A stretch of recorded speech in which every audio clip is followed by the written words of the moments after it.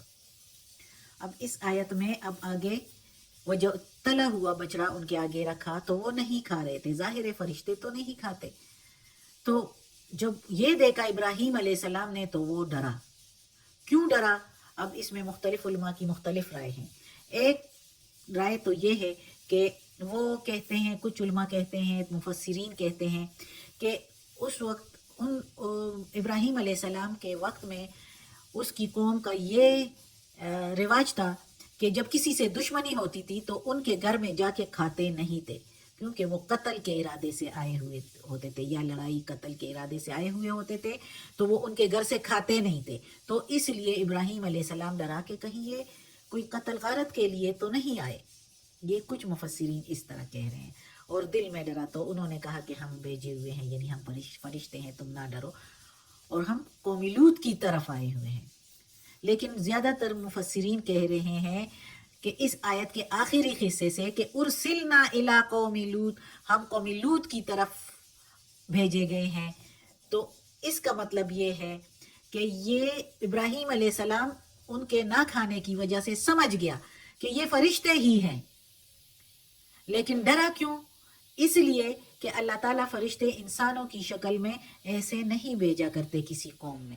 ضرور ہی ضرور کوئی بڑی بات ہوتی ہے اور کوئی جو ہے آفت والی بات ہوتی ہے جس کی وجہ سے وہ فرشتے بھیجے ہوئے ہوتے ہیں. تو ابراہیم علیہ السلام ڈر گئے کہ یہ کیا ماجرا ہے، کیا ایسے ہوا ہے کہ یہ فرشتے ادھر بھیجے گئے ہیں. تو وہ ڈر گیا. تو فرشتوں نے کہا کہ تم نہ ڈرو، ہم تمہاری طرف نہیں، ہم قوم لوط کی طرف بھیجے گئے ہیں، اور ادھر جو ہے ہمارا کام ہے ان پر عذاب لانا. تمہارے لیے تو ہم خوشخبری لے کر آئے ہیں، جس طرح پہلی آیت میں لکھا ہے، جو اس آیت سے پہلی آیت میں ہم نے پڑھا کہ خوشخبری کے ساتھ ابراہیم علیہ السلام کے پاس آئے.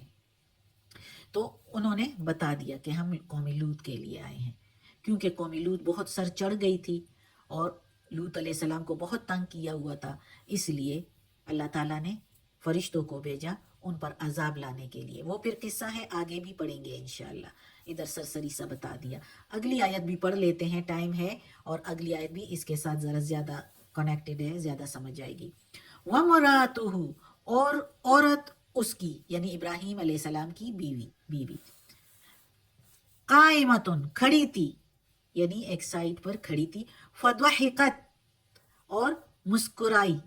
فبشرناها پھر ہم نے خوشخبری دی اس کو، یعنی اللہ تعالیٰ نے خوشخبری جو فرشتوں کے ذریعے پہنچائی ابراہیم علیہ السلام کو، اس کو یعنی پھر خوشخبری دی اس کو اور اس کی بیوی کو جو کھڑی تھی ادھر. بے اسحاق ساتھ اسحاق علیہ السلام کے، ومن وراء اور پیچھے اس کے اسحاق اور پیچھے اسحاق کے یعقوب علیہ السلام کے. یعنی ہم نے خوشخبری دی اس کو، یعنی ابراہیم علیہ السلام اور اس کی بیوی کو اسحاق علیہ السلام کی، اور ساتھ میں اس اسحاق علیہ السلام کے پیچھے یعقوب علیہ السلام کی. یعقوب علیہ السلام اسحاق علیہ السلام کے بیٹے تھے، جس کا نام اسرائیل بھی تھا، جس کی وجہ سے یہودی اپنے آپ کو بنی اسرائیل کہتے ہیں.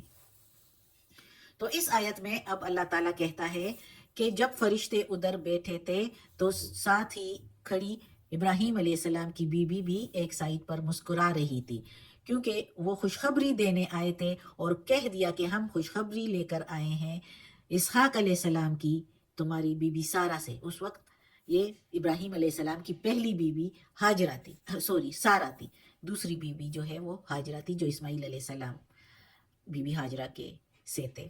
تو بی بی سارہ جو ابراہیم علیہ السلام کی پہلی بیوی تھی، اس سے ان کی کوئی اولاد نہیں تھی شروع سے، بہت پہلے سے، یعنی اس کے. اور اب یہ ان کے جو ہے بڑھاپے کا ٹائم تھا، اور اس ٹائم جو ہے اللہ تعالیٰ نے اس کو خوشخبری دی کہ اسحاق علیہ السلام آپ کا ہوگا، اور پھر اس کے پیچھے اسحاق سے یعقوب بھی ہوگا، جو دونوں پیغمبر ہوں گے، پیغمبروں کے بعد پیغمبر بیٹا۔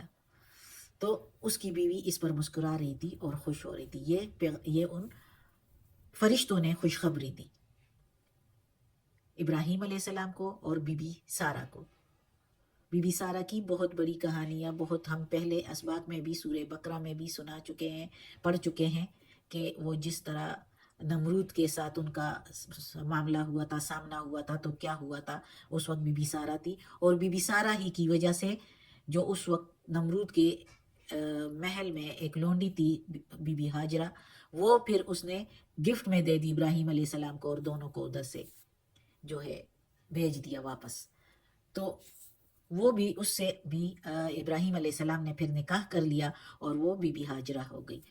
تو بی بی ہاجرہ سے ابراہیم علیہ السلام کا اسماعیل علیہ السلام پیدا ہوئے تھے، وہ اسی وقت پیدا ہوئے تھے، اور جب بی بی سارہ بھی جوان تھی، جبکہ اس وقت جو ہے بی بی سارہ کافی بڑھاپے کے نزدیک ہو گئی تھی، بڑھاپے کا وقت ان پر آ گیا تھا، لیکن اللہ کے در میں کسی چیز کی بھی کمی نہیں، دیر ہے لیکن اندیر نہیں۔ تو اس لیے بی بی ہاجرہ کو بھی اسحاق علیہ السلام کی خوشخبری دی، اور اسحاق کے بعد یعقوب علیہ السلام کی خوشخبری بھی دی۔ صدق اللہ العظیم۔ آج کا سبق ختم ہوتا ہے۔ اللہ ہمیں توفیق دے اس قرآن مجید کا ترجمہ مکمل کرنے کی اور اس پر عمل کرنے کی توفیق دے۔